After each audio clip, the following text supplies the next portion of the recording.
Why are your projects still failing to deliver value? Are you using the right approach?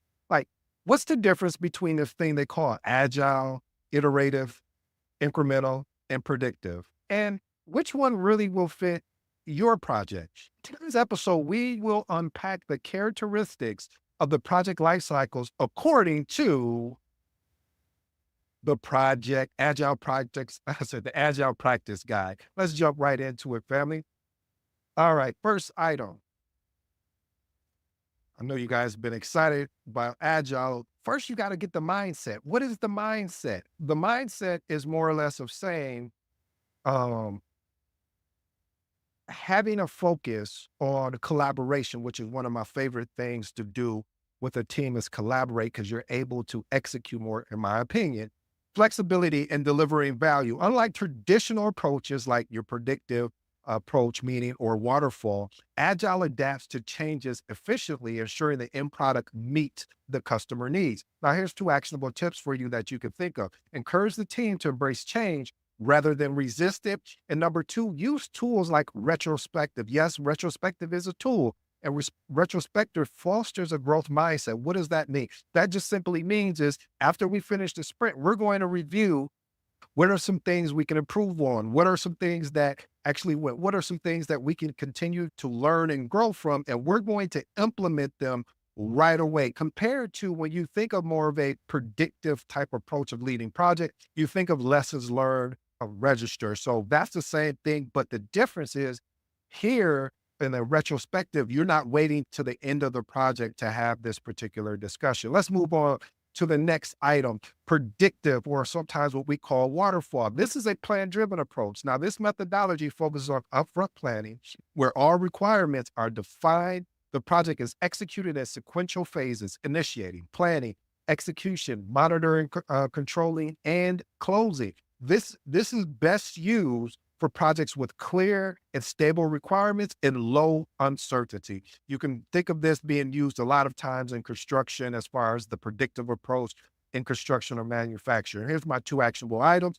Use a work breakdown structure, or what we say WBS, to divide the task and ensure clarity during each phase. And then second, you want to monitor, trust me, the progress closely to avoid any scope creep. Let's move on to our second one, iterative. Reputation for refinement.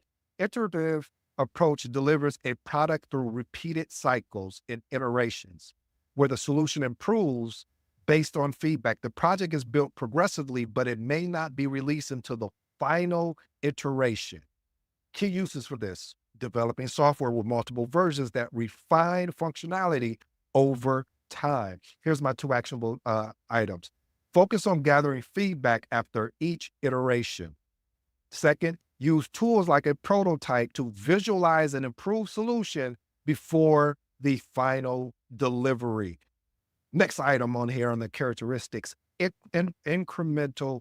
Basically, we're just delivering in pieces. So incremental development breaks the product into small functional increments that are delivered to the customer piece by piece. Now, each increment is complete and usable, building towards the final solution. This is best used when a website needs essential pages are launched first, followed by additional features like a e-commerce functionality. Here's my two actionable tips.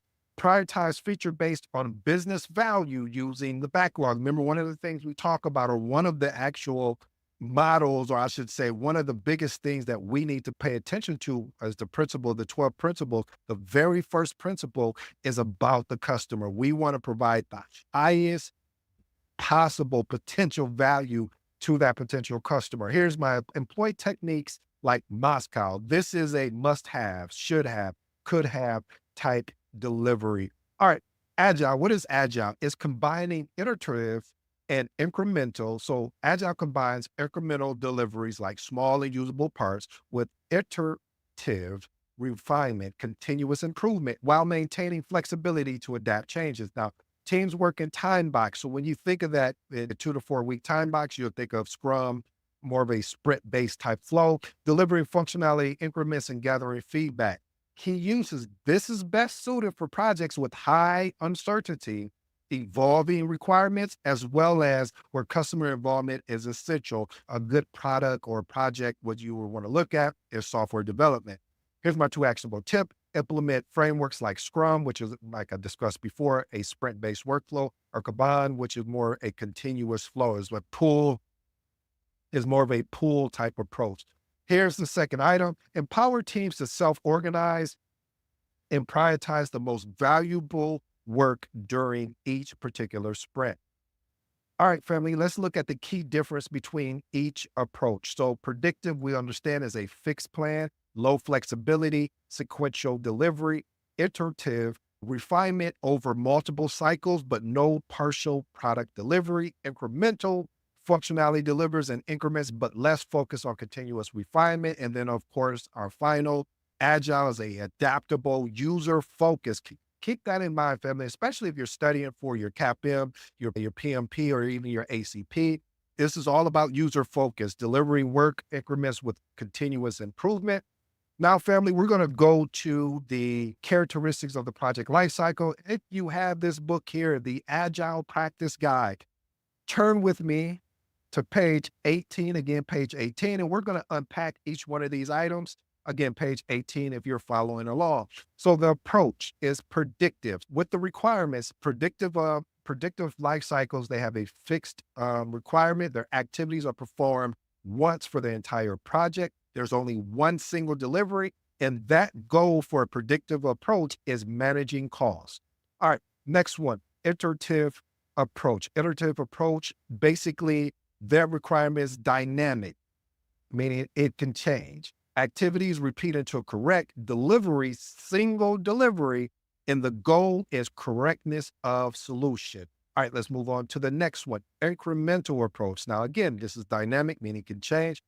And activities performed once for a given increment, and delivery is frequent, smaller deliveries. And the goal here is speed. You see the difference between, let's unpack this real quick. So you look at iterative, and then you look at incremental. That goal is, hey, I'm going to deliver frequent, smaller deliveries because my goal is speed. I'm trying to get as fast as I can get with small, increments, usable increments. Because one of the biggest things when you're leading projects from a predictive approach, we talk, percentages. Like, yeah, I'm about 50% done about this particular item. With this approach, or I should say this life cycle, and agile and whole, we need working software. We want these things working. We don't want it to be like, we're about X. No, are you done? Yes or no? So again, incremental and iterative is about, there's two different things. Each one of them have a dynamic approach, dynamic requirement. However, their delivery and goal, the goal is correctness of solution, and incremental is the speed. All right, let's look at agile. Agile life cycle is dynamic as far as the requirements. Activities is repeated until correct. Delivery is frequent, smaller deliveries. And the goal is customer value via frequent deliveries and feedback. Family, I hope you enjoyed today's episode. Reason why I wanted to do today's episode at a short amount is because I've been looking over, I see you guys really love the agile stuff, and I really want to put more of it out there. So I decided, hey, we're going to start unpacking this thing here to help people that are either taking their CAPM, the PMP, and even their ACP. And we're just going to start unpacking this. I think this is a good book that everyone should, even if you're not thinking about going after your certification, still being able to understand how this thing works. I go by the name of ED. For all you smart and intelligent folks out there, listen, that just simply means Ed. I hope you enjoyed today's episode. I enjoyed delivering it to you today, and I'm grateful and thankful you gave me this opportunity. Until next time.